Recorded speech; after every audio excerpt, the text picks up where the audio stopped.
ये जो नमाज, रोजा, हज, ज़कात की ये खूबसूरत इमारत तुम्हें नजर आ रही है, इसमें रसूलुल्लाह ने 3 महीने तक घर में चूल्हा नहीं जलाया। 3 महीना किसको कहते हैं? अल्लाह अकबर। अगर वाकई इश्क रसूल सीनों में जिंदा है तो थोड़ी देर के लिए तसव्वुर करो, हम तो 3 टाइम पेट भर के खाते हैं और मौज मस्ती करते हैं, जराइम करते हैं, गुनाह करते हैं। सोचो, जिसने अल्लाह के दीन की शमा को जब जलाने के लिए घर के चूल्हे बुझा दिए, उस रसूल के दिल पे क्या गुजरती होगी जब हुजूर का कोई उम्मती गुनाह करता होगा। आज मुसलमान कितनी सादगी से कहता है, मौलाना हम लुट रहे हैं, हम पिट रहे हैं, हम तबाह हो रहे हैं, हम बर्बाद हो रहे हैं। मैं एक वजह बयान करूं, जो कौम कब्र अनवर में अपना नबी का दिल दुखाए, वो कौम लुटेगी नहीं तो कौन लुटेगा, वो कौम पिटेगी नहीं तो कौन पिटेगा, वो कौम तबाह ना होगी तो कौन तबाह होगा, वो कौम बर्बाद ना होगी तो कौन बर्बाद होगा। लोग कहते हैं काश हजरत सुलेमान अलैहिस्सलाम की दुनिया में हुकूमत होती तो आज क्या दिन होते। मैं आपसे कहूं, अगर फिरौन की हुकूमत ना भी होती और हजरत सुलेमान की हुकूमत आज होती तो आपको बताऊं, आपके साथ वही कुछ किया जाता जिसके आप मुस्तहिक है। क्यों? अल्लाह को यह कब गवारा है कि उसके महबूब का दिल एक दिन में हजारों बार तुम छलनी करो और अल्लाह तुम पर रहमतों की बरसात बरसाए, रहमतों की बरखा बरसाए। मुसलमानों याद रखना, दुनिया में जो होता है अल्लाह की मर्जी के बगैर नहीं होता। आज हमारे घरों से धुआं न उठता अगर हम हुजूर का दिल न दुखाते। माँ का जो दिल दुखाए, मरते वक्त उसकी जबान पे कलमा नहीं आता।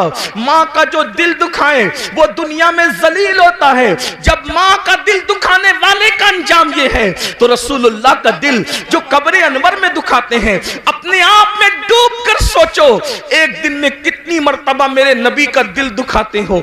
जो रसूल जानवर का भी दिल दुखाने से मना करे, जो नबी पिस्सू और मक्खी पर जुल्म करने से मना करे, जो रसूल मुर्गी और कुत्ते और बिल्ली पे जुल्म करने से मना करे, तुम अपने नबी का दिल छलनी कर रहे हो अल्लाह। और फिर उस पर तुम ये तमन्ना करते हो कि ये होगा वो होगा। मुसलमानों, सैयदना फारूक आजम रिवायत करते हैं, जिसको फकीह अबुल्लाह समरकंदी ने लिखा कि तुम छोटे से छोटा भी गुनाह करते हो तो उससे हुजूर का दिल दुखता है। अल्लाह, उससे हुजूर का अल्लाह। सोचो, अल्लाह कब्र में नबी का इतना ख्याल फरमाए कि 70,000 फरिश्ते सुबह को भेजे कि शाम तक तुम दुरूद पढ़ो महबूब पर, और 70,000 शाम को भेजे कि तुम सुबह तक दुरूद पढ़ो मेरे नबी पर। अल्लाह खुद भी दुरूद भेजे, फरिश्तों को भी दुरूद भिजवाए कि तुम भी दुरूद भेजो। और एक बार जो फरिश्ता आ जाए दोबारा फिर वो आ नहीं सकता। और हम क्या भेज रहे हैं? ज़िना के तीर, अल्लाह, दाढ़ी मुड़ाकर तीर, अल्लाह, गाने सुनकर तीर, औरतों पे जुल्म करके तीर, गुनाहों को करके तीर। सोचो, जो कौम, ऐसी भी कौम दुनिया में कोई गुजरी है जो अपने नबी का दिल छलनी करे, नबी के दिल पे नश्तर लगाए? सोचो, वो दिल, जिस दिल का ख्याल कुदरत को इतना है कि सिर्फ नजरें उठ जाए हसरत से तो अल्लाह किबला बदल दे और बता दे कि मैं बेनियाज होकर तेरी खुशी के लिए किबला बदल सकता हूं, तो वो बेनियाज होकर किबला बदल दे और हम मजबूर और गुलाम होकर अपनी जिंदगी नहीं बदल सकते, जिंदगी में तब्दीली नहीं ला सकते। हजारों की महफिलें जमा हो रही है तकरीर सुनने के लिए, जिंदगी बदलने कितने आ रहे हैं, जिंदगी तब्दील करने कितने आ रहे हैं। बस इतना ही अर्ज करना चाहता हूं, यही तो हमारा रोना है कि हम सबके दिल का ख्याल करते हैं। दुकान बंद करके शादी में क्यों जा रहे हो? पता है यार, दोस्तों के बेटे की शादी है, मेरा यार नाराज ना हो जाए। समधी के घर दुकान बंद करके मैयत में इसलिए जा रहे हो यार, मेरे समधी के बाप की मैयत है, कहीं वो नाराज ना हो जाए। समधी की खुशी के लिए दुकान बंद हो सकती है, दोस्त की खुशी के लिए दुकान बंद हो सकती है, रसूलुल्लाह की खुशी के लिए क्या नमाज के वक्त तो दुकान बंद नहीं हो सकती? बताओ तो सही मुसलमानों, सबकी खुशी का ख्याल कर रहे हो, नबी की खुशी का ख्याल कब करोगे? सबके ही बुलावे पर जा रहे हो, नबी के बुलावे पर कब आओगे? ये मौजिन जो 5000 रुपये को तुमने रखा है, ये उसकी आवाज नहीं है, आवाज उसकी है, मगर वो नबी का नुमाइंदा बनकर तुम्हें बुला रहा है।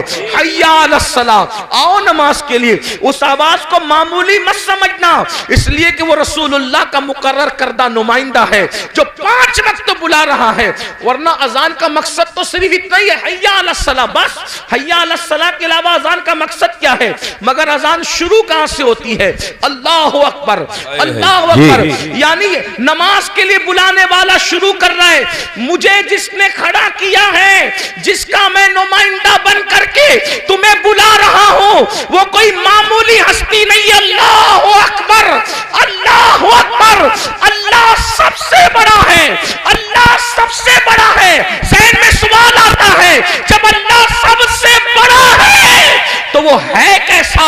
अशहदु अल्ला इलाहा इल्लल्लाह, अल्लाह के सिवा कोई माबूद नहीं है। उसकी निशानी क्या है? अशहदु अन्ना मुहम्मदुर रसूलुल्लाह, मोहम्मद अल्लाह के रसूल सबसे बड़ी निशानी है। बोलना क्या चाहता है? हय्या अलस सलाह, आओ नमाज की तरफ। नमाज की तरफ आऊंगा तो क्या मिलेगा? हय्या अलल फलाह, नमाज के लिए आना तेरा काम है, कामयाबी अता करना उसके करम पर। नारे तकबीर, नारे रिसालत, मसलके आला हजरत औलादे रसूल हजरत सैयद अमीरुल कादरी साहिब क़िबला। बहसियत मुसलमान हमारा ये बुनियादी अकीदा है कि मरने के बाद हमें उठाया जाएगा। ये अकीदा इतना वाज़ेह है कि तकरीबन 70% कुरान इसी की वजाहत कर रहा है। तकरीबन कुरान मुकद्दस का 1/3 हिस्सा, कुरान मुकद्दस की 70% आयतें इस अकीदे आखिरत के बारे में बार बार इसको दोहरा रहा है। और मक्के के लोग इसी के मुनकिर थे। वो हड्डियां उठा करके लाते और कहते कि क्या मोहम्मद अरबी कहते हैं कि इनके अंदर जान पड़ जाएगी? जो हड्डियां पिघल चुकी हैं जमीन के अंदर, क्या उनको फिर से दोबारा जिंदा किया जाएगा? कुरान ने अलग अलग रंग में मरने के बाद उठने की दलीलें पेश की। एक मकाम पर तो ये फरमाया कि जिसने पहली मर्तबा पैदा किया उसको दूसरी मर्तबा पैदा करने में क्या हर्ज है? पहली मर्तबा भी तो उसी ने पैदा किया। बल्कि कहीं पर फरमाया कि तुम लोग इनकार करते हो, कैफ तकफुरून बिल्लाहि अमवात, कि तुम इनकार करते हो, अल्लाह का इनकार करते हो जबकि तुम मुर्दा थे, जबकि तुम मुर्दा थे। फिर अल्लाह रब्बुल इज्जत दलील देता है कि फिर उसने तुम्हें जिंदा किया और फिर तुम्हें मारेगा, और अल्लाह तबारक व ताला फिर तुम्हें जिंदा फरमाएगा। अलग अलग अंदाज से कुरान मुकद्दस ने जो है वो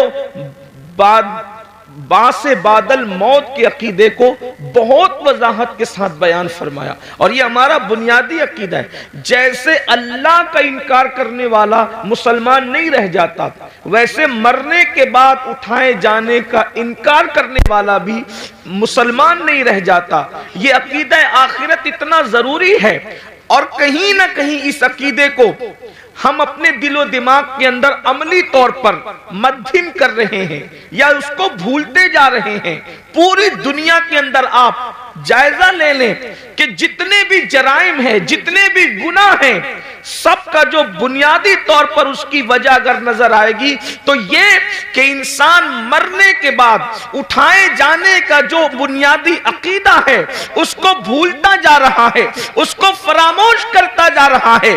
अगर दुनिया के अंदर बदकारी आम हो रही है, तो कहीं ना कहीं सबसे बड़ी वजह यह है कि मरने के बाद उठना और उठने के बाद जवाब देना, उसका अकीदा कहीं ना कहीं दिलों के अंदर मध्यम पड़ता जा रहा है। इसलिए कि जब एक इंसान ये सोच ले, अल्लाह अकबर, सिर्फ एक छोटा सा बच्चा ये सोच ले कि मेरे इम्तिहान होने वाले हैं, तो बच्चा भी बुजुर्गों से मिलता है, वो बच्चा जिसका पूरा अकीदतों का महवर चॉकलेट है, जिसकी पूरी मोहब्बतों का महवर खिलौना है, लेकिन जब इम्तिहानात के दिलों में मिलता है तो अपने बुजुर्गों को कहता है दुआ करिए कि मैं पास हो जाऊं, दुआ करिए कि मुझे कामयाबी मिल जाए। मुझे बताएं, अगर इम्तिहान पर यकीन एक छोटे से बच्चे को हो जाए तो वो बच्चा भी उसकी फिक्र करने लगता है कि नतीजा क्या आएगा। मुसलमानों बताओ तो सही, अगर बच्चे को इम्तिहान का यकीन हो जाए और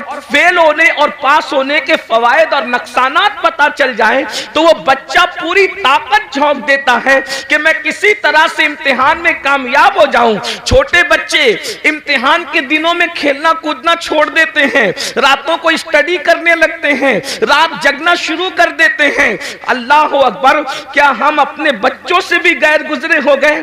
उन्हें इम्तिहान के ख्याल ने खेलने से बाज रखा है, उन्हें इम्तिहान के ख्याल ने कूदने से बाज रखा है, उन्हें इम्तिहान के ख्याल ने सोने से बाज रखा है। मुसलमानों, अपना भी तो एक इम्तिहान होने वाला है, और इम्तिहान लेने वाला एग्जामिनर कौन है? वो अल्लाह रब्बुल इज्जत है, और वो खुद फरमाता है अया सबुल इंसानु अय्युत्रका सुदा, क्या इंसान ये तसव्वुर करता है कि उससे हिसाब नहीं लिया जाएगा?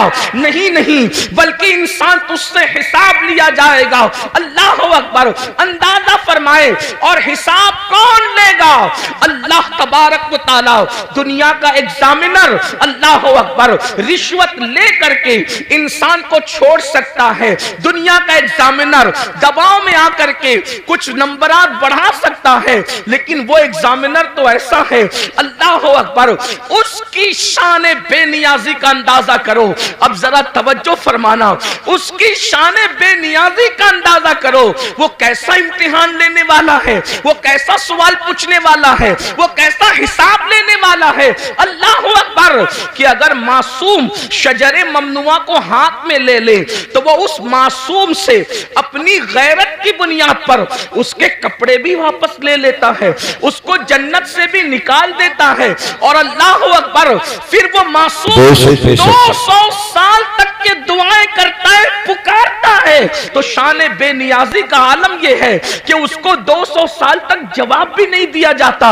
अल्लाह अल्लाह, अहले सुन्नत के एतबार से हमारा अकीदा यह है कि अल्लाह आदम से नाराज न हुआ था, हजरत आदम ने कोई खता भी नहीं की थी, हजरत आदम ने कोई गुनाह भी नहीं किया था, बल्कि आदम से तो लग़्ज़िश पैगंबराना वाक़ई हुई थी, लग़्ज़िश मासूमियत वाक़ई हुई थी। उसके बावजूद भी उस पहले इंसान को जन्नत से निकाल कर कपड़े वापस लेकर, जरा यहां पर मैं आप सबकी तवज्जो चाहता हूं, इब्ने अब्बास से लेकर मुफ्ती अहमद यार खान नईमी तक आप किसी की भी तफसीर उठा करके पढ़ लें, हजरत आदम को सिर्फ जन्नत से बाहर नहीं किया गया, बल्कि जन्नत का लिबास भी वापस ले लिया गया।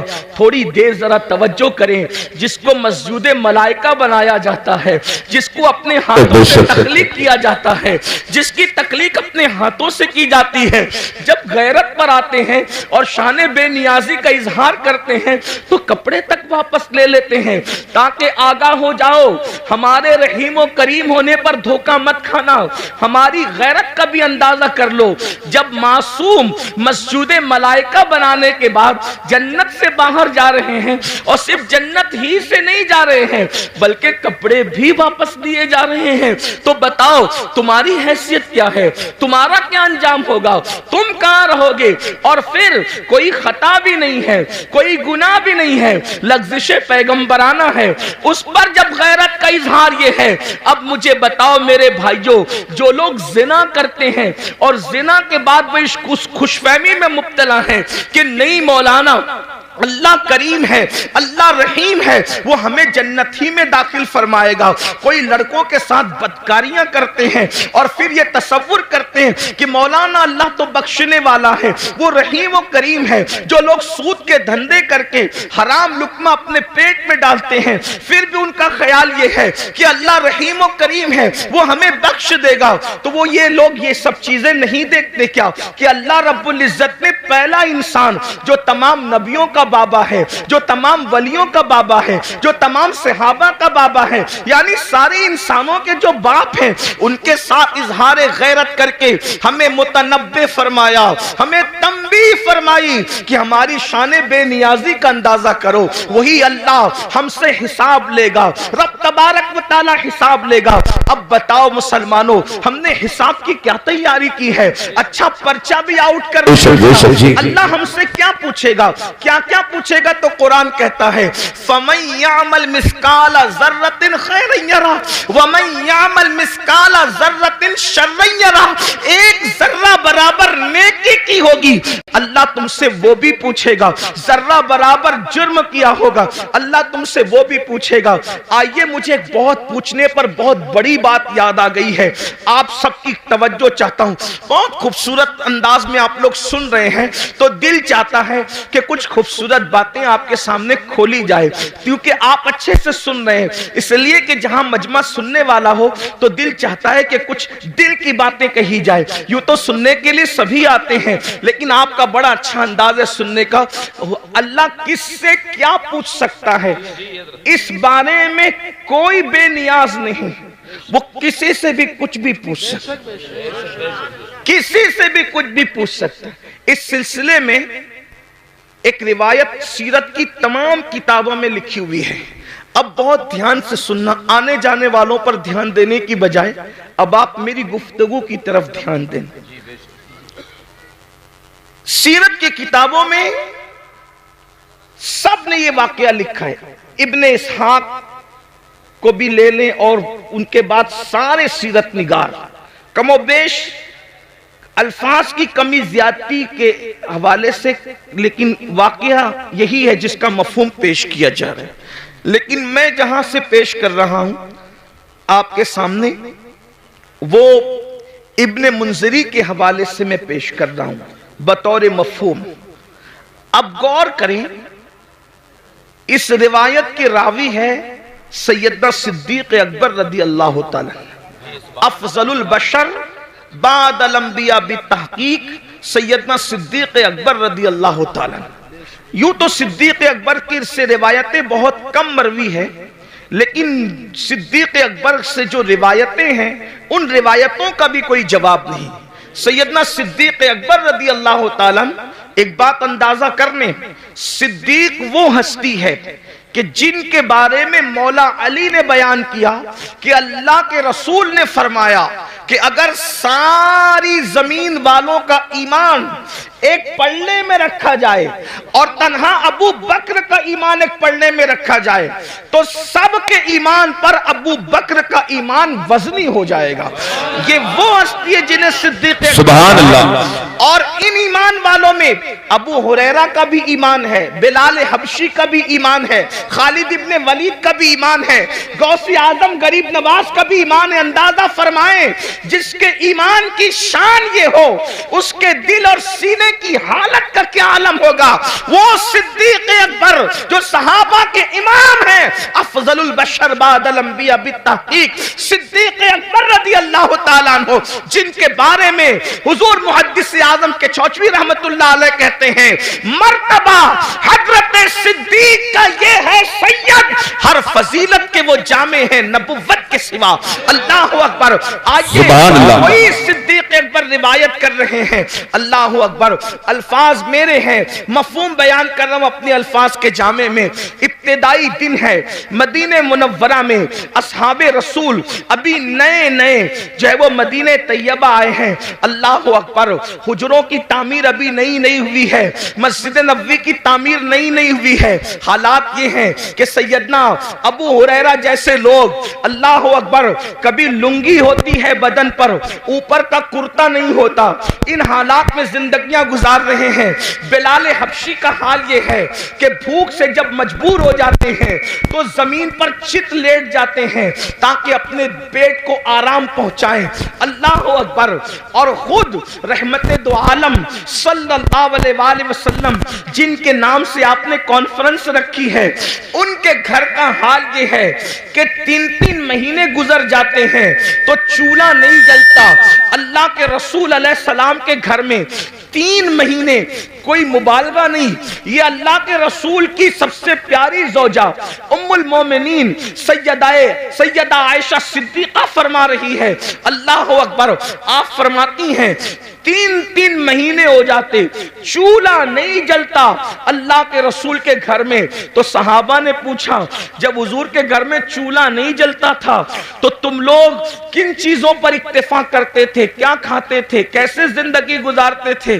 तो उस वक्त अम्मा आयशा पाक फरमाती हैं, उस वक्त हम लोग 2 काली चीजों पर अपना वक्त गुजार लेते थे। आपने फरमाया, जिसको हदीस में रिवायत किया गया, कालत अस्वदैन, हम 2 काली चीजों पर गुजारा कर लेते थे। नंबर 1 खजूर, नंबर 2 पानी। इसी हदीस से इस्तेदलाल करते हुए इमाम अहले सुन्नत ने पानी का रंग जब पूछा गया तो आपने फरमाया कि पानी का रंग काला है, इसलिए कि लोग अब तक पानी को बेरंग समझते हैं। लेकिन मुफ्तिये 4 मिल्लत उम्मुल मोमिनीन सैयदा आयशा सिद्दीका ने पानी का रंग खुद मुतय्यन फरमा दिया कि पानी का रंग काला होता है। इसकी एक अलग तहकीक, अलग तफसील है, मेरा उन्वान वो नहीं। लेकिन उम्मुल मोमिनीन क्या फरमा रही है, हम 2 काली चीजों पर इक्तिफा कर लिया करते थे, खजूर और पानी। अल्लाह अकबर। अब आइए, अल्लाह अल्लाह, हुजूर के घर का ये हाल है। इससे मैं अपने जवानों से ये भी कहना चाहता हूं, ये जो यूपी की जमीन पर 5 वक्त देहात देहात में अजान गूंज रही है, बिहार, बंगाल, शाम, यमन, ये जो जमीनों पर देहातों में भी आवाज अजान की गूंज रही है, इसमें हुजूर अलैहिस्सलाम की मेहनतें कितनी हैं। इतनी मेहनतें कि जिसने अपने घर में 3-3 महीने तक चूल्हा नहीं जलाया और इस्लाम की शमा को जलाने के लिए इतनी मेहनत फरमाई, जरा गौर तो करें। अल्लाह अकबर। जब मुसलमान होकर हम अल्लाह के दीन को पीठ के पीछे डालते होंगे तो उस वक्त रसूलुल्लाह के दिल पर क्या गुजरती होगी, अल्लाह के रसूल अलैहिस्सलाम को कितनी अज़ियत पहुंचती होगी, कितनी तकलीफ पहुंचती होगी, इसका एहसास करो। क्योंकि पूरा ये जो मजमा है, ये सब अपने आप को आशिक़ रसूल कहलाने वाला मजमा है। फलाह अरबी लुगत में इतना जामे लफ्ज है कि हर कामयाबी को ये समेट लेता है। जिसमें हर कामयाबी आ जाए उसी को फलाह कहते हैं। फलाह से बढ़ जामे कामयाबी के लिए कोई लफ्ज नहीं है। और अज़ान में मुकर्रर है, हय्या अलल फलाह। दौलत की कामयाबी चाहिए, नमाज की तरफ आओ। औलाद चाहिए, नमाज की तरफ आओ। इज्जत चाहिए, नमाज की तरफ आओ। बुलंदी चाहिए, नमाज की तरफ आओ। हुकूमत चाहिए, नमाज की तरफ आओ। तिजारत चाहिए, नमाज की तरफ आओ। उम्र में बरकत चाहिए, नमाज की तरफ आओ। हत्ता के याद रखना, बड़े से बड़ा लीडर जमीन पर चमचे पालकर बाजारी इज्जत तो हासिल कर सकता है, मगर कब्र में इज्जत हासिल करना किसी के बस का नहीं है। मगर नमाज वो अजीम सरमाया है जिसको पढ़ने के बाद आदमी कब्र में भी इज्जतदार हो जाता है। शर्त यह कि सीने में इश्क रसूल हो। मेरे इमाम कहते हैं, नकीरैन करते हैं ताज़ीम मेरी, नकीरैन करते हैं ताज़ीम मेरी, फिदा हो के तुझ पे ये इज्जत मिली है। नमाज पढ़ोगे तो कब्र में फरिश्ते भी इज्जत से पेश। आपसे आप कहते हो ट्रेन में टीसी इज्जत से पेश नहीं आता, मैंने कहा नमाज पढ़ा होता तो ऐसा नहीं होता। हुजूर से वफा की होती यार। कब्र में जब फरिश्ते इज्जत से पेश आ सकते हैं तो ट्रेन के टीसी की क्या हैसियत है। जो नबी से वफादारी फरिश्तों के दरमियान मुअज़्ज़ज़ बना दे, वो पुलिस के दरमियान मुअज़्ज़ज़ क्यों ना बनाएगी, वो मालदारों के दरमियान मुअज़्ज़ज़ क्यों ना बनाए। आप देखो बहुत सारे उलमा आपके दरमियान आते हैं, उनकी माशी हालत उतनी मजबूत नहीं होती जितनी तुम्हारी होती है, फिर भी तुम हाथ बांध के क्यों खड़े रहते हो उनके सामने? खुदा ने करोड़पतियों को एक आलिम के सामने हाथ बांध के क्यों खड़ा करवा दिया? अल्लाह बता रहा है, देख ले मेरे वफादार पर इनाम है। यहां मालदारों को हाथ बंधवा दिया है और कब्र में नकीरैन इज्जत करते नजर। नबी से वफा तो करके देखो, सबके लिए वफा, हुजूर के लिए वफा नहीं। बात दूर निकली, अर्ज कर रहा था इब्तिदाई दौर है इस्लाम का, मदीने मुनव्वरा में सिद्दीक अकबर रावी है। सिद्दीक अकबर कहते हैं, मुझे इतनी भूख लगी थी कि मेरे घर में कुछ नहीं था। सिद्दीक अकबर कहने, और कई दिन हो गए थे, तकरीबन कमोबेश 3 दिन। भूख से जब मेरा पेट खाली हुआ और कमर की तरफ लगने लगा तो मैंने सोचा चलो दोपहर की चिलचिलाती धूप है, चल करके किसी के घर कुछ खा लेंगे। दोपहर में जब मुझे कोई देखेगा कि अबू बकर दोपहर में धूप में कहां फिर रहे हो, तो फिर मैं कह दूंगा कि भूख लगी है, तो मुझे कुछ खिला देगा। इधर सिद्दीक अकबर निकले, उधर फारूक आजम से सामना हुआ। फारूक आजम और सिद्दीक दोनों ने एक दूसरे को सलाम किया और फारूक आजम ने पूछा, अबू बकर मेरे भाई, इस धूप में, चिलचिलाती धूप में क्यों निकले हो? इतनी धूप में तो तुम निकलते भी नहीं हो, क्यों निकले हो? सिद्दीक अकबर ने कहा, उमर मुझे भूख लगी है, 3 दिन का भूखा हूं, घर में कुछ नहीं है, इसलिए वो भूख मुझे घर से बाहर लाई है। लेकिन मेरे भाई उमर, तुम भी तो इस धूप में बाहर निकलते नहीं, तुम क्यों निकले हो? कहा, मेरे भाई जो तुम्हारा हाल है वही मेरे घर का भी हाल है। 3 दिन से मैंने भी कुछ नहीं खाया, सोचा दोपहर का वक्त है, कोई मुझे देख लेगा, पूछेगा कि इस धूप में क्यों फिर रहे हो, तो कहूंगा भूख लगी है तो कुछ खा करके भूख को मिटा दूंगा।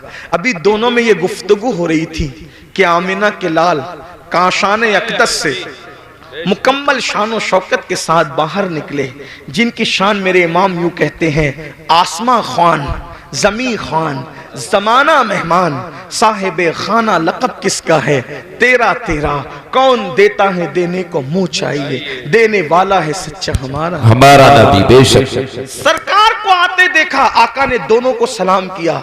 दोनों ने अर्ज़ की, हमारे माँ बाप आप पे कुर्बान आका, इस चिलचिलाती धूप में आप बाहर नहीं तशरीफ लाते, आप इस धूप में कहां जा रहे हैं, हमें काम बता दे क्या है। आका ने फरमाया, अबू बकर उमर, पहले ये बताओ तुम दोनों यहां क्या कर रहे हो? आका अलैहिस्सलाम ने कुछ कहने के बजाय फरमाया, तुम दोनों क्या कर रहे हो?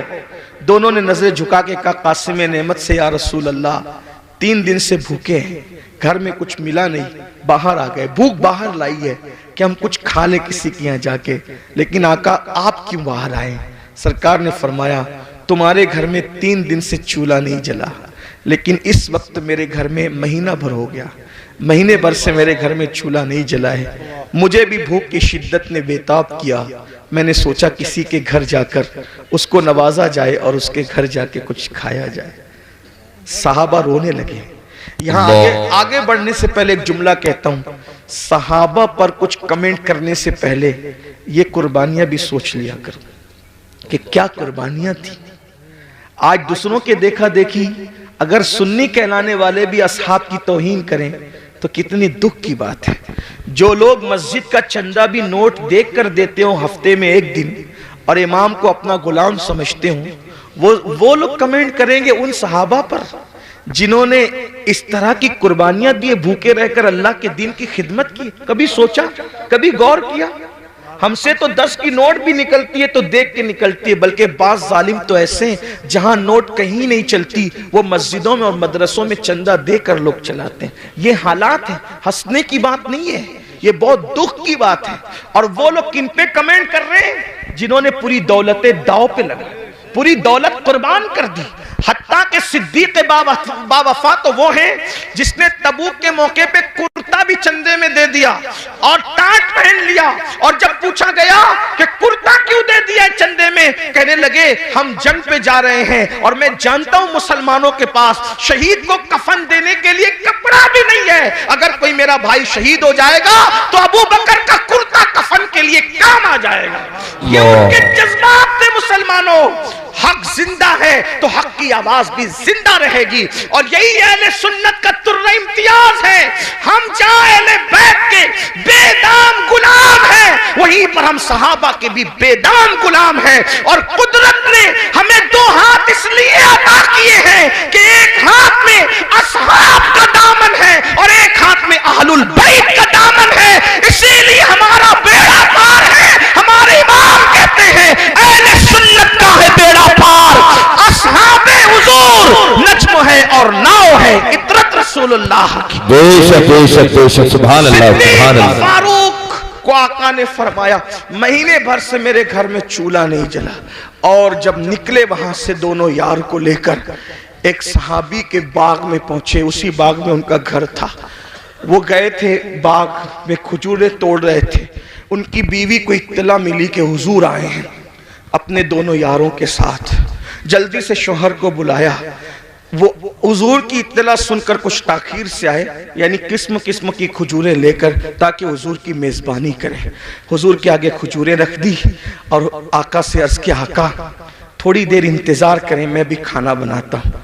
जल्दी से बकरी ज़बह की और बकरी ज़बह करने के बाद जो है वो बोटियाँ रोटियाँ जौ की सामने रखा। अल्लाह के रसूल ने रोटियाँ और बोटियाँ देखी तो देखने के बाद खाना देखते रह गए। कासिम नेमत खाने को कुछ देर तक देखते रह गए।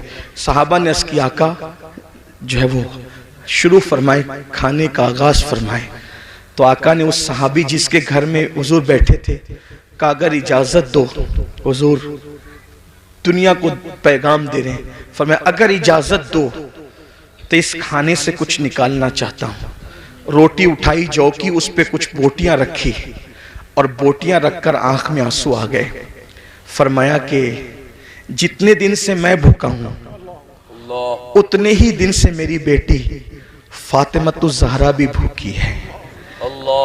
जितने दिन से मेरे घर में चूल्हा नहीं जला है उतने ही दिन से मेरी बेटी फातिमा के घर चूल्हा नहीं जला है। जब ये ताज़ा खाना मेरे सामने आया तो मुझे मेरी बेटी फातिमतुज़ ज़हरा की भूख याद आ गई। एक काम करो, पहले उसे ले जाकर दे दो, मेरी बेटी खा ले, उसके बाद मैं खाऊंगा। और वो खाना जब सैयदा के घर पहुंचा उसके बाद हुजूर ने खाना खाया। इतना पूरा वाकया इतना लंबा चौड़ा बयान करने के लिए एक ही वजह थी कि एक जुमला बयान करना था। हुजूर ने वो खाना खाया और खाने के बाद फिर हुजूर की आंख में आंसू आ गए। हुजूर रो पड़े। सहाबा ने पूछा या रसूल अल्लाह, जब भूखे थे तो नहीं रोए आप, और आप अब खाना खा के क्यों रो रहे? भाई रोना तो आदमी को भूखे पेट आएगा ना कि मेरे पास खाना नहीं है। खा के रोने का मतलब क्या? अब आका ने जो फरमाया, यही एक जुमला पढ़ने के लिए इतना बड़ा वाकया मैंने पेश किया। गौर से सुनना। आका इरशाद फरमाते हैं अल्लाह ने कितना लजीज खाना हमें खिलाया ना, बकरी का गोश्त और जौ की रोटी। सैयदुत ताम है, ये खानों का सरदार है। कितना लजीज खाना अल्लाह ने हमें खिलाया। अब मैं इस पे रो रहा हूं। अगर क़यामत के दिन अल्लाह मुझसे इस खाने के बारे में सवाल करेगा तो मैं अल्लाह को क्या जवाब दूं? कौन कह रहा है? एक महीने तक जिसके घर में चूल्हा नहीं जला, जो वजह तखलीक कायनात है, जो नबियों का सरदार है, जिसके लिए नेमतें पैदा की गई, जिसके लिए दुनिया बनाई गई, जिसके लिए किबला बदल दिया गया, जिसके इशारे अब्रों पे चांद टुकड़े कर दिया गया, जिसके इशारे से सूरज पलटा दिया गया, उस रसूल को उम्मत को तालीम देते हुए ये एहसास है कि मैंने एक दिन, आज एक महीना चूल्हा बंद रखने के बाद आज बकरी का गोश्त और रोटी खाया है। अगर अल्लाह मुझे इसके बारे में पूछेगा मैं क्या जवाब दूं? हालांकि हुजूर अलैहिस्सलाम से कोई सवाल नहीं होना, वो तो शाफ़ई यौमुन नुशूर है। उन्हीं के इशारों पर लोग बख्शे जाएंगे। मेरे इमाम कहते हैं मैं क्या, मेरे इस यहाँ की हकीकत कितनी, मुझसे 100 लाख तो काफी है। इशारा तेरा से पत्ता सा उड़ा जाता है, पन्ना हल्का सही भारी है भरोसा तेरा। बेशक, जिंदाबाद जिंदाबाद। रसूल अलैहिस्सलाम को ये एहसास तालीम उम्मत के लिए बेचैन कर रहा है। अल्लाह मुझसे पूछेगा तो मैं क्या जवाब दूंगा?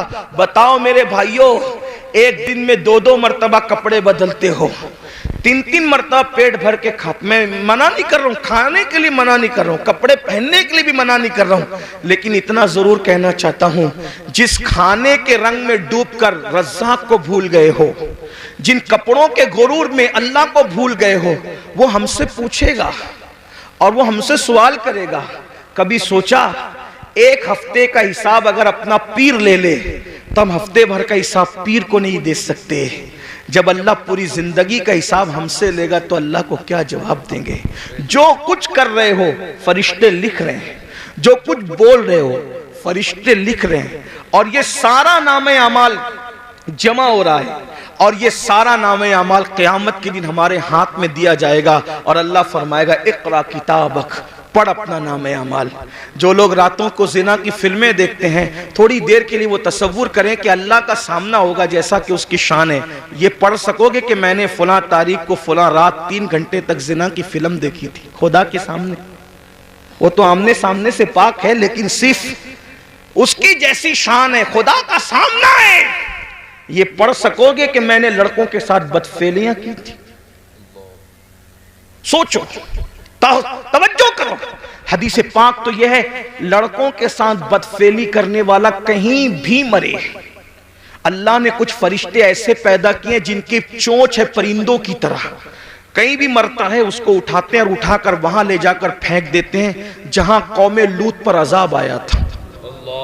ये गंदी फिल्में यही तरफ आपको ले जा रही है, गंदी फिल्में आपको यही गंदगी की तरफ ले जा रही है। आपको एहसास नहीं है, आप तो सोचते हो रात है कौन देख रहा है, अकेला हूं कौन देख रहा है। अल्लाह इरशाद फरमाता है हुआ माकुम ऐनमा कुंतुम, तू जहां कहीं है अल्लाह तेरे साथ है। और कितना साथ है तो कहता है नहनु अक़रबु इलैहि मिन हब्लिल वरीद, अल्लाह तेरी शेरक से ज्यादा करीब है। और एक मकाम पे फरमाता है इन्नल्लाह काना अलैकुम रकीबा, अल्लाह तुम पर कड़ी निगरानी फरमा रहा है। मुसलमानों जरा सोचो, हलाल ग़िज़ा सैयदुल आलमीन वजह तखलीक़ कायनात खा ले तो रोए, इसके बारे में मैं अल्लाह को जवाब क्या दूंगा? हम तो गुनाह कर रहे हैं और हमें एहसास ही नहीं। अल्लाह को हिसाब भी देना है, अल्लाह को जवाब भी देना है। इमाम अहले सुन्नत आला हजरत जैसी शख्सियत कहती है करीम अपने करम का सदका लई में बेकद्र को न शर्मा, तू और रजा से हिसाब लेना, रजा भी कोई हिसाब में है। अंदाजा तो फरमाए मुसलमानों, हम अपने आप को धोखा दे रहे हैं, हम अपने आप को तबाह कर रहे हैं, हम अपने आप को बर्बाद कर रहे हैं। आइए गुफ्तगू को समेटते हुए, दस्तारबंदी भी होनी है, मैं जल्द अपनी गुफ्तगू को समेटूंगा। कौन कौन लोग हैं, कौन कौन लोग हैं, कौन लोग हैं जो हिसाब को याद करके रोते रहे, हिसाब को याद करके रोते? सैयदुत ताइफा जुनैद बगदादी फरमाते हैं कि जो मकाम जिब्रील अलैहिस्सलाम को फरिश्तों में हासिल है, वो मकाम वलियों में हजरत बायजीद बुस्तामी को हासिल है। सुल्तानुल आरिफीन बायजीद अल बुस्तामी, आपको पेशाब होता था खून का पेशाब होता था हजरत बायजीद बुस्तामी को। मुरीदीन को पता चल गया कि बायजीद को खून का पेशाब हो रहा है। हमदर्दी की हजरत, आप जल्दी से किसी अच्छे हकीम से इलाज करवा लें क्योंकि आपको खून का पेशाब हो रहा है। फरमाया मेरा इलाज किसी हकीम के पास नहीं है। कहा क्यों? कहा कि ये जो खून का पेशाब होता है वो बीमारी से नहीं होता, बचपने में मुझसे एक गलती और गुनाह हो गया था। जब मुझे याद आता है कि अल्लाह उस गलती के बारे में मुझसे पूछेगा तो मैं अल्लाह को जवाब क्या दूंगा बचपने की उस गलती का। तो उस जवाब देने के तसव्वुर से मेरा जिगर अल्लाह के खौफ से पिघलने लगता है और पिघल पिघल कर पेशाब के रास्ते से बहता है। तो तुमको लगता है कि खून का पेशाब हो रहा है, खून का पेशाब नहीं हो रहा है, यौमे हिसाब के खौफ से मेरा जिगर पिघल पिघल करके बह रहा है। आपसे पूछना चाहता हूं मेरे भाइयों, आखिर इतने जराइम करके इतने बेखौफ क्यों हो? आखिरत भूल गए। आखिरत का तसव्वुर भूल गए। हजरत सैयदना मारूफ अल करकी वो बुजुर्ग हैं कि गौसे पाक फरमाते हैं सबसे ज्यादा अगर मुझे किसी मजार से फैज मिला है तो वो सैयदना मारूफ करकी का मजार है।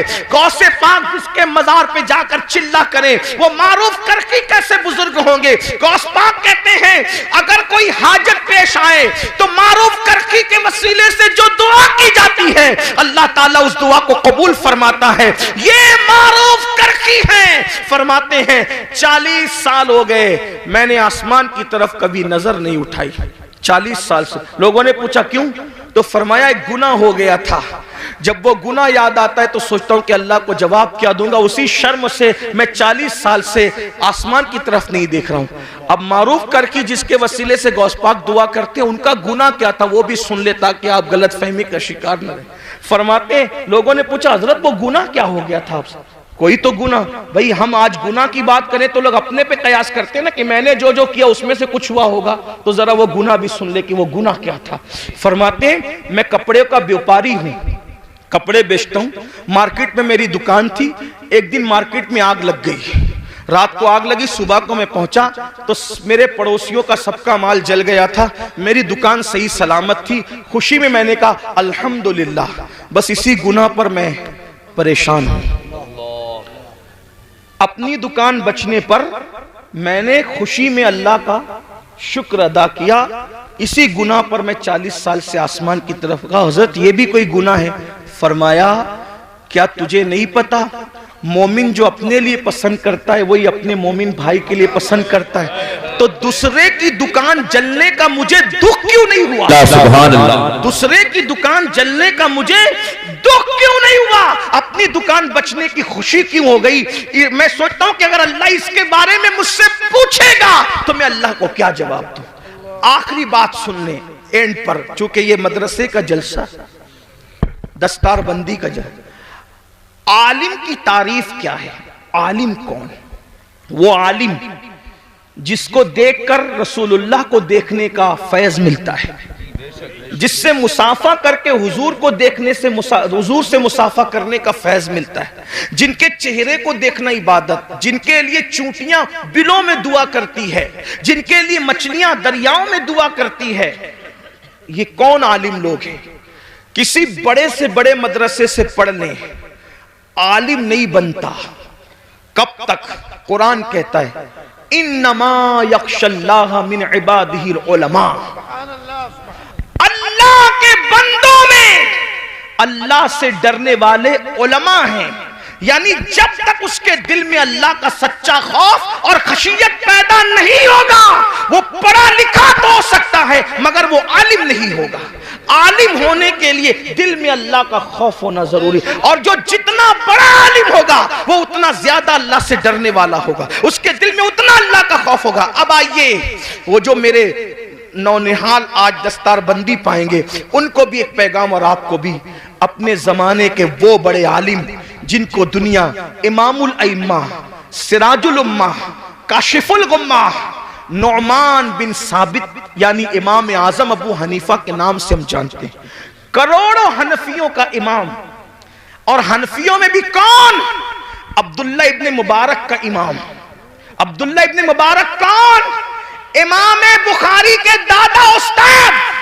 इमाम बुखारी के दादा उस्ताद का जो इमाम है उसे इमाम आजम कहते हैं।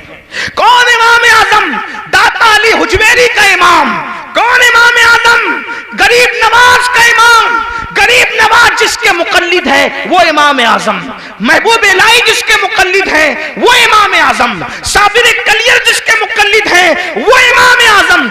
ये शान है मेरे इमाम आजम की। इमाम आजम के बारे में आया कि जब वो कुरान पूरा करते थे तो निदा आती थी हमने कबूल किया, तुझे बख्श दिया, तेरे मानने वालों को भी बख्श दिया। ये इमाम आजम अबू हनीफा। एक मर्तबा आपने नमाज पढ़ाई, इमाम आजम ने नमाज पढ़ाई और नमाज में आपने सूरह जिलजाल की तिलावत की। इज़ा ज़ुलज़िलतिल अर्दु ज़िलज़ालहा व अख़रजतिल अर्दु अथक़ालहा व क़ालल इंसानु मा लहा यौमइज़िन तुहद्दिसु अख़बारहा बिअन्न रब्बका औहा लहा। ये सूरह मुबारका पढ़ी और क़यामत का और यौम हिसाब का मंजर याद आ गया तो इमाम आज़म अबू हनीफा की आंखों में आंसू आ गए। और जब इस पर पहुंचे, फमन यअमल मिस्काल ज़र्रतिन खैरन यरह वमन यअमल मिस्काल ज़र्रतिन शर्रन यरह, एक जर्रे के बराबर नेकी की होगी अल्लाह तुझे वो भी दिखा देगा, जर्रे बराबर बुराई की होगी अल्लाह वो भी दिखा देगा। रो पड़े। और जब सलाम फेरा नमाज पूरी की तो दाढ़ी पकड़ कर कहते, अल्लाह नोमान के बुढ़ापे पे रहम कर दे। तू नोमान से क्या पूछेगा और नोमान तुझे क्या जवाब दे। लीजिए हमारी महफिल के खुसूसी खतीब, हमारे कायद, हमारे अमीर, नारे तकबीर, नारे रिसालत, मसलकी आला हजरत उलमाए अहले सुन्नत हजरत अल्लामा मुफ्ती शाकिर रज़ा नूरी, हजरत अल्लामा मुफ्ती शाकिर रज़ा नूरी, नारे तकबीर, नारे रिसालत, उलमाए अहले सुन्नत। माशाअल्लाह।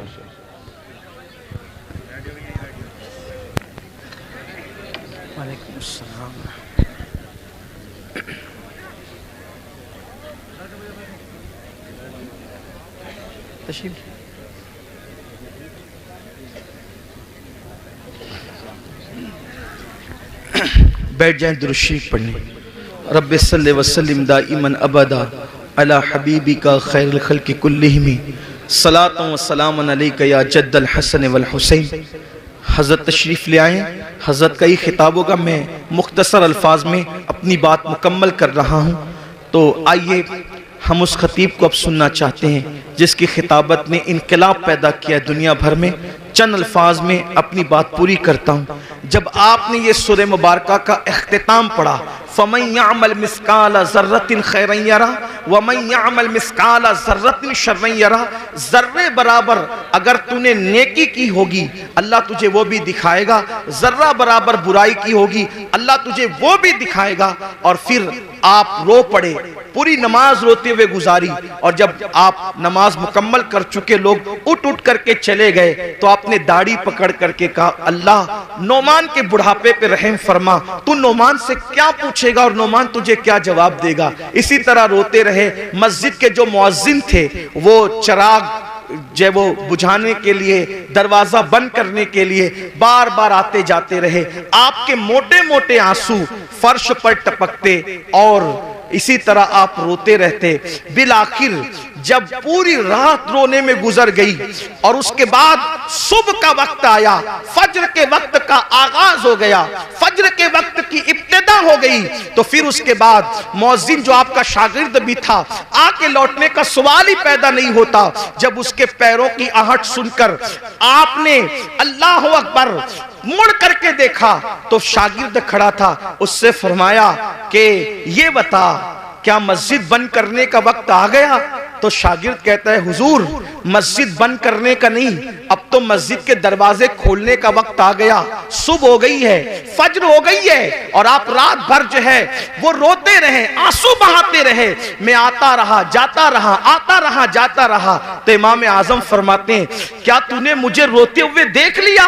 तो वो कहता है, हुजूर आप पूरी रात रो रहे थे। फरमाया, तुझे अल्लाह की कसम देकर कहता हूं, जब तक मैं जिंदा रहूं उस वक्त तक ये वाकया तू किसी से बयान मत करना कि नोमान आखिरत की फिक्र में रात रात भर रोते हैं, क्योंकि उसकी शान बेनियाजी से डर लगता है कहीं ऐसा ना हो जाए कि ये कह दिया जाए नोमान हमारे लिए रोता था और सुबह को उसकी तशहीर कर दिया करता था। अल्लाह अकबर, अल्लाह अकबर। आप अंदाजा फरमाए, मेरे आका सल्लल्लाहु अलैहि वसल्लम के दीवानों, जिनके मुकल्लिदीन में दाता अली हुजवेरी जैसे, गरीब नवाज जैसे, अब्दुल्ला इब्न मुबारक जैसे, दाऊद ताई जैसे लोग जिनके मुकल्लिदीन में हो, वो लोग आखिरत को याद करके इस तरह रो रहे हैं। और यहाँ हाल ये है, 5 कलमे भी याद नहीं, नमाज का तरीका भी याद नहीं, गर्मी में इस्तिंजा की सुन्नतें क्या है और सर्दी में क्या है, किस तरह से गर्मी और सर्दी के अहकामात बदलते हैं, हमें यह भी शऊर नहीं है। वुजू किस तरह एहतियात से करना चाहिए हमें वो भी नहीं पता। मैं तो अक्सर अपने भाइयों को कहता हूं, एक अच्छा आलिम जिसकी नजर फिक़ही मसाइल पर हो, अगर हम उससे अपना वुजू चेक करवा लें तो वो हमें नाकाम कर दें। जब आलिम के सामने हम अपना वुजू साबित नहीं कर सकते तो आलिमुल गैब के सामने हम आखिर कौन सा अमल साबित कर सकेंगे और हमारी हैसियत क्या होगी? अंदाजा तो फरमाएं मेरे आका अलैहिस्सलाम के दीवानों, हालात ये हैं और हमारी कैफियत ये है कि हम जन्नत में न जाएंगे तो कौन जाएगा। हुजूर ताजुश शरिया अलैहि रहमान ने शायद हमारे लिए इसीलिए ये शेर कहा था कि मैं गुनाहगार हूं और बड़े मर्तबे की ख्वाहिश, मैं गुनाहगार हूं और बड़े मर्तबे की ख्वाहिश, मेरी तौबा ए खुदाया मेरे नफ्स की बदी है। हमारा हाल ये है, अल्लाह अकबर। इसलिए मेरे भाइयों, इतने जराइम करके हम जो बेहिसाब जन्नत के ख्वाब देख रहे हैं, कहीं ना कहीं हम खुशफहमी का शिकार है। और याद रखना, जिसके पास जितना इल्म आएगा उसके पास अल्लाह की उतनी खशियत आएगी, उतना खौफ आएगा। हम आखिरत को, हिसाब के दिन को भूल गए। कुरान कहता है अयहसबुल इंसानु अन युत्रका सुदा, क्या तुम ये तसव्वुर करते हो तुमसे हिसाब नहीं लिया जाएगा? सबसे हिसाब लिया, जिससे चाहेंगे हिसाब लेंगे। और याद रखना, हमारे गुनाह तो बहुत दूर की बात है, अगर वो हमारे गुनाहों की बजाय हमारी नेकियों का भी हिसाब ले ले तो हम नेकियों के बारे में भी जवाब नहीं दे सकते। अल्लाह पाक सबसे पहले मुझे और आप सबको अमल की तौफीक अता फरमाए। मेरे इमाम फरमाते हैं, अल्लाह अकबर करीम अपने करम का सदका लई में बेकद्र को न शर्मा, तू और रजा से हिसाब लेना, रजा भी कोई हिसाब में है। अपनी दुआओं का हिस्सा बना लो कि काश अल्लाह हमसे हिसाब न ले। मेरे इमाम यूं अर्ज करते अल्लाह की बारगाह में और बड़े मजे में फरमाते हैं, अर्ज करते हैं, सदका प्यारे की हया का न ले मुझसे हिसाब, सदका प्यारे की हया का न ले मुझसे हिसाब, बख्श बे पूछे लजाए को लजाना क्या है। और डॉक्टर इकबाल ने कहा था, मौला अगर मेरा हिसाब लेना तेरी शान करीमी के मुताबिक नागुज़ीर हो जाए तो तुझसे अर्ज ये है कि महबूब की निगाहों से छुपा कर हिसाब लेना, ताकि तेरे महबूब को उनकी हया की वजह से गैरत ना आ जाए। ये आशिकों का हाल है और हम जो कुछ किए जा रहे हैं, अल्लाह हमारे हाल पे रहम करे, हमें बेहिसाब बख्श दे। अल्लाह हम सब की बेहिसाब मगफिरत फरमाए, हमारे माँ बाप की मगफिरत फरमाए और हमें अल्लाह रसूल की सच्ची वफादारी अता फरमाए। गुफ्तगू के दरमियान कोई गलती हो तो अल्लाह पाक माफ